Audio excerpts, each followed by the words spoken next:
ये बिल्कुल भी बकवास बातें नहीं है, ये प्रूव्ड साइंटिफिक बातें हैं। बहुत लोगों ने इस पे प्रयोग किए हैं। आपने कभी देखा, जो मनोवैज्ञानिक होते हैं वो बहुत से लोगों के चेहरे के हाव भावों को देखकर, उनकी बातों को सुनकर उनके मन की बात जान लेते हैं। कोई इंसान हमारे बारे में क्या सोच रहा है, इन बातों को जान लेना क्या संभव है? तो इसका उत्तर है हाँ। 100% तो नहीं, लेकिन किसी हद तक आप किसी के भी मन की बातों को जान सकते हैं, समझ सकते हैं। लेकिन अगर आप भी इसे सीखना चाहते हो तो आप इस वीडियो को बहुत ध्यान और समझ के साथ देखिए, और इस वीडियो में जो प्रयोग आपको बताए जा रहे हैं उन्हें आप लगातार अभ्यास करने की कोशिश कीजिए। तभी आप किसी के भी मन की बात को समझ पाएंगे, महसूस कर पाएंगे। वैसे ये सब प्रयोग आपको कोई बताएगा नहीं, क्योंकि बहुत सारे एस्ट्रोलॉजर जो ज्योतिषी हैं वो यही सारे प्रयोग करके आपके मनोभावों को जान लेते हैं। आप जैसे ही उनके पास जाते हैं वो पहले ही आपके मनोभावों को पढ़ना शुरू कर देते हैं। आप अपने बारे में उन्हें थोड़ा बताते हैं और वो आपको आपके ही बारे में बहुत कुछ बता देते हैं। तो आपको लगने लगता है कि ये ज्योतिषी तो बहुत चमत्कारी हैं। इन्हें हमारे भूतकाल के बारे में, हमारे भविष्य के बारे में सब कुछ पता है। पर ये वास्तविकता नहीं है और ये कोई चमत्कार भी नहीं है। ये सिर्फ अभ्यास की बात है जो उन्होंने किया है, और उसी से ही वो आपके मन की बातों को जान लेते हैं। अब वो तो आपको ये सारी बातें नहीं बता सकते, क्योंकि उनका घर और उनका बिजनेस इसी से ही चलता है। तो आइए अब हम शुरू करते हैं कि इसको किया कैसे जाता है। सबसे पहली बात है कि अगर आप किसी के मन की बात को जानना चाहते हैं तो उसके लिए आपके मन का शांत होना बहुत जरूरी है। थोड़ा ध्यान से समझना इस बात को, तभी आप इन प्रयोगों को सक्सेसफुली कर पाएंगे। मैं आपको एक कहानी सुनाता हूँ। एक जैन फकीर हुए जॉर्ज गुरजीएफ। उनके पास जो कोई भी शिक्षा लेने आता था वो उन्हें सिखाते थे कि तुम शब्दों से नहीं, मन के भावों से बातचीत करना सीखो। इसे टेलीपैथी भी कहा जाता है, जो बिना कुछ कहे एक दूसरे के साथ मन ही मन में बात कर लेना। कई बार आप लोगों ने महसूस किया होगा कि आप किसी के बारे में सोचते हैं और वो इंसान आपके सामने आ जाता है या उसका फोन आ जाता है। कहीं ना कहीं आपके मन की बातें उस तक पहुंच जाती है और उसके मन की बात आप तक पहुंच जाती है। तो जो जैन फकीर थे वो अपने सारे शिष्यों को एक प्रयोग सिखाते थे कि तुम अपने आप को एक कमरे में बंद रखो और एक भी शब्द नहीं बोलना है, किसी से कोई बात नहीं करनी है। सबसे पहले तो तुम अपनी वाणी को शांत करो। जब तुम्हारी वाणी शांत होगी तभी तुम्हारा मन शांत होगा।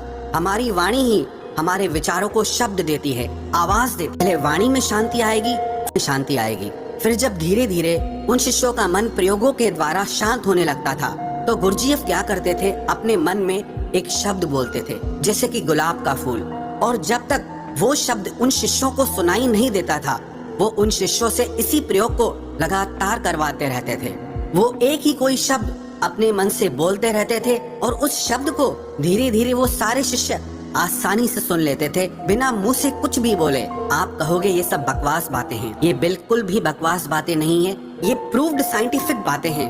बहुत लोगों ने इस पे प्रयोग किए हैं।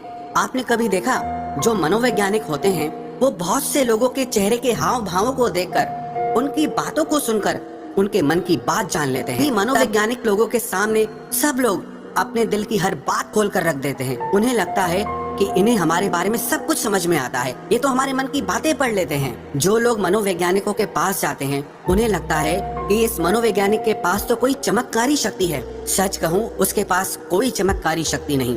उसने बस अपने विचारों को शांत करके, खुद के विचारों में ठहराव ला करके, उसने अपने भावों को, अपनी ऊर्जा को आपसे कनेक्ट कर लिया। इसलिए जो भी आपके हाव भाव हैं, उसकी ऊर्जा को वो मनोवैज्ञानिक महसूस कर पाता है, समझ पाता है।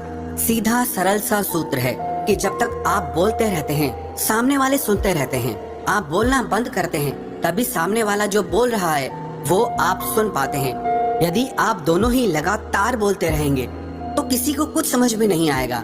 ठीक इसी तरह यदि आपका मन चुप है तभी आप किसी दूसरे का मन सुन सकते हैं। मन के चुप होने का मतलब है कि आप विचार और कल्पनाओं से बाहर निकलकर पूर्णतः शांत हो जाएं। इसे ही चित्त का शांत होना कहते हैं।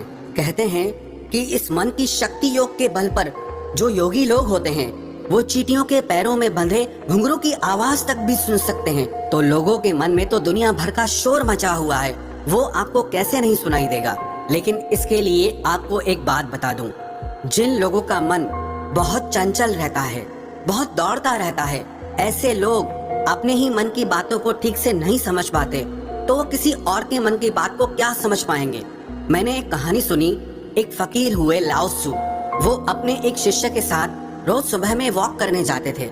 एक दिन जो उनका शिष्य था, तो उस दिन उनका शिष्य अपने मित्र को भी साथ लेकर आया। तो मॉर्निंग वॉक के टाइम पे उनका शिष्य और उसका मित्र भी साथ साथ चलने लगा।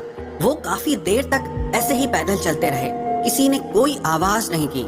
जो उनके शिष्य का मित्र था वो बड़ा हैरान हो रहा था कि ये लोग कुछ बोलते क्यों नहीं, इतनी देर से चुप क्यों हैं ये लोग। तो उसने सोचा मैं ही बात शुरू करता हूँ, और काफी समय गुजरने के बाद उसने सिर्फ इतना कहा कि कितनी अच्छी सुबह है, कितना अच्छा मौसम है। जब उस शिष्य के मित्र ने ये बात कही तो लाओ त्सु ने कहा कि कल से तुम अपने मित्र को मेरे पास बिल्कुल लेकर मत आना, क्योंकि ये बहुत शोर मचाता है। वो शिष्य बड़ा हैरान हो गया कि इसने तो सिर्फ इतना कहा कि कितनी अच्छी सुबह है, मौसम कितना अच्छा है, इसमें इसने ऐसा कौन सा शोर मचा दिया। तो लाओ त्सु ने अपने शिष्य से कहा कि मेरा मन अब पूर्णतः शांत हो गया है। अब जरा सी भी आवाज मुझे शोरगुल मालूम होती है। सुबह अच्छी है तो है, मौसम अच्छा है तो है, मैं भी देख रहा था कि मौसम अच्छा है, तुम भी देख रहे थे, तो इस बात को व्यर्थ में बताने का मतलब ही क्या हुआ।